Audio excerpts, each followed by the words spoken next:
Welcome to Shahi effect. ഞാൻ KP Rajendran, AITUCയുടെ സംസ്ഥാന ജനറൽ സെക്രട്ടറി. മീനാങ്കൽ കുമാർ, AITUCയുടെ തിരുവനന്തപുരം ജില്ലാ സെക്രട്ടറി. ഞങ്ങൾ വിശദമായി ഇവിടെ വിതരണം ചെയ്ത നോട്ടിൽ ഈ സമരത്തിൻ്റെ കാര്യങ്ങൾ പറഞ്ഞിട്ടുണ്ട്. തൊഴിലാളികളുടെ തൊഴിലും അവരുടെ വേതനവും സാമൂഹ്യ സുരക്ഷാ ആനുകൂല്യങ്ങളും സംരക്ഷിക്കണം. അതോടൊപ്പം തന്നെ കേന്ദ്ര സർക്കാർ കേരളത്തിനോട് സാമ്പത്തികമായി എടുക്കുന്ന വിവേചനം, ആ നടപടിയോടുള്ള ശക്തമായ പ്രതിഷേധവും പ്രകടിപ്പിച്ചുകൊണ്ടാണ് തൊഴിലാളികളുടെ മാർച്ച്. 1 ലക്ഷം തൊഴിലാളികളെ ഈ മാർച്ചിൽ പങ്കെടുപ്പിക്കാനുള്ള ഒരുക്കങ്ങൾ ഏകദേശം പൂർത്തിയായി.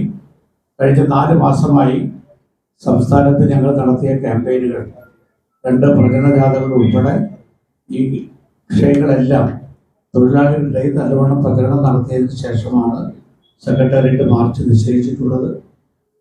26,000 രൂപയായി തൊഴിലാളികളുടെ വേതനം ഉയർത്തണം എന്നതാണ് ഏറ്റവും പ്രധാനപ്പെട്ട ഒരു ഡിമാൻഡ് ഞങ്ങൾ ഉയർത്തുന്നത്. അതുപോലെ തൊഴിലാളികളുടെ തൊഴിലും തൊഴിലവകാശങ്ങളും തൊഴിൽ സംരക്ഷണവും പല വെല്ലുവിളികളും നേരിടുന്ന ഈ സന്ദർഭത്തിൽ കേരളത്തിലെ ഇടതുപക്ഷ മുന്നണി ഗവൺമെൻറ് തൊഴിലാളികളുടെ വിഷയങ്ങളിൽ കൂടുതൽ പരിഗണനയും മുൻഗണനയും നൽകണം. അതോടൊപ്പം ബഡ്ജറ്റ് സപ്പോർട്ടും നല്ലവണ്ണം തൊഴിൽ മേഖലയോട് ഉണ്ടാകണം എന്ന അഭ്യർത്ഥനയും ഞങ്ങൾ ഈ സമരത്തിലൂടെ ഉന്നയിക്കുകയാണ്. ഒരു വാക്കുകൂടി പറഞ്ഞ് അവസാനിപ്പിക്കാം.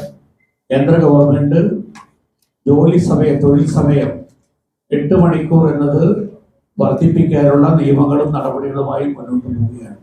അതിൻ്റെ ഭാഗമായി വലിയ കോർപ്പറേറ്റ് മുതലാളിമാർ കേന്ദ്ര ഗവൺമെൻറ്റിന് മുമ്പിൽ അത്തരം നിർദ്ദേശങ്ങൾ വെച്ചു കഴിഞ്ഞു.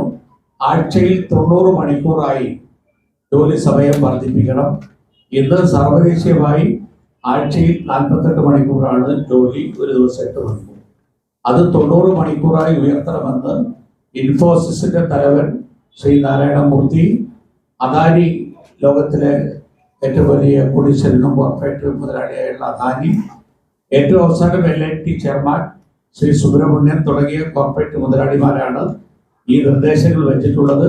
ഇത് കേന്ദ്ര ഗവൺമെന്റിന്റെ അഭിപ്രായം ഇവരിലൂടെ പുറത്തു വരികയാണ്. ഈ നിർദ്ദേശങ്ങൾക്കനുസൃതമായി കേന്ദ്ര ഗവൺമെന്റിന്റെ ആലോചനകളും അതിനനുസരിച്ചുള്ള നിയമനിർമ്മാണങ്ങളും വരാൻ പോകുന്ന സാഹചര്യത്തിൽ തൊഴിൽ മേഖലയിൽ വലിയ ഗുരുതരമായ പ്രതിസന്ധിയാണ് ഉണ്ടാകാൻ പോകുന്നത്. അതോടൊപ്പം കോഡ് ഓൺ വേജ് പാസ്സാക്കി പുതിയ തൊഴിൽ നിയമം കൊണ്ടുവന്നതോടുകൂടി തൊഴിലാളികൾക്ക് ഇന്ന് കിട്ടിക്കൊണ്ടിരിക്കുന്ന മിനിമം വേതനം 1/3 വെട്ടിക്കുറച്ചൊരു സാഹചര്യം കൂടി നിലനിർത്തുകയാണ്. ഈ സമരത്തിന് വലിയ പ്രാധാന്യമുണ്ട്. ഗവൺമെന്റിന്റെ വലിയ സപ്പോർട്ട് തൊഴിൽ മേഖലയിൽ ഉണ്ടാകണം. അവിടെ 17-ാം തീയതി നടക്കുന്ന മാർച്ചിൽ നല്ലവണ്ണം അതിന് വേണ്ട പ്രചരണവും ഞങ്ങൾക്ക് വേണ്ട സഹായവും പത്രമാധ്യമങ്ങളിൽ നിന്ന് ഉണ്ടാകണം എന്ന് അഭ്യർത്ഥിക്കുന്നതിനാണ് ഈ പത്രസമ്മേളനം വിളിച്ചിട്ടുള്ളത്. രാവിലെ 10 മണിക്ക് പാളയം രക്തസാക്ഷി മണ്ഡപം MLA ഹോസ്റ്റലിന്റെ സ്റ്റാച്യൂവിന്റെ അവിടെ നിന്നാണ് ഞങ്ങൾ ആരംഭിക്കുക. ഇവിടെ 11 മണി മുതൽ 1 മണി വരെയാണ് ഈ സമരം. വളരെയേറെ തൊഴിലാളികൾ പങ്കെടുക്കുന്നതുകൊണ്ട് പരമാവധി യാത്രാ ബുദ്ധിമുട്ടുകളും മറ്റ് അസൗകര്യങ്ങളൊക്കെ ഉണ്ടാകാതിരിക്കാൻ ശ്രമിച്ചുകൊണ്ട് ബന്ധപ്പെട്ട ഗവൺമെന്റിന്റെയും പോലീസിന്റെയൊക്കെ ആവശ്യമായ നിർദ്ദേശങ്ങളും ചർച്ചകളുടെ അടിസ്ഥാനത്തിലാണ് ഞങ്ങൾ ഈ ക്രമീകരണങ്ങളെല്ലാം നടത്തിയിട്ടുള്ളത്. നിങ്ങളുടെ എല്ലാ സപ്പോർട്ടും ഉണ്ടാകണം എന്ന് വളരെ വിനയത്തോടുകൂടി അഭ്യർത്ഥിക്കുന്നു.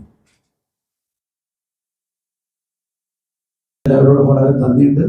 ഞങ്ങൾക്ക് ബോർഡുകളും ബാനറുകളൊന്നും വയ്ക്കാൻ കഴിയാത്തൊരു സാഹചര്യം. ഏതാണ്ട് 1800ഓളം ഞങ്ങളുടെ ബോർഡുകൾ നീക്കം ചെയ്യപ്പെട്ടിരിക്കുകയാണ്. അപ്പോൾ ദയവായി നമ്മുടെ മീഡിയ, പത്രമാധ്യമങ്ങൾ നല്ല വാർത്ത കൊടുത്താലേ ഇത് കൂടുതൽ ജനങ്ങളിലേക്ക് എത്തിക്കും. അതുകൊണ്ട് പ്രത്യേകമായി നിങ്ങളുടെ ഒരു ശ്രദ്ധയും താല്പര്യവും ഉണ്ടാകണമെന്ന് കൂടി അഭ്യർത്ഥിക്കുന്നു.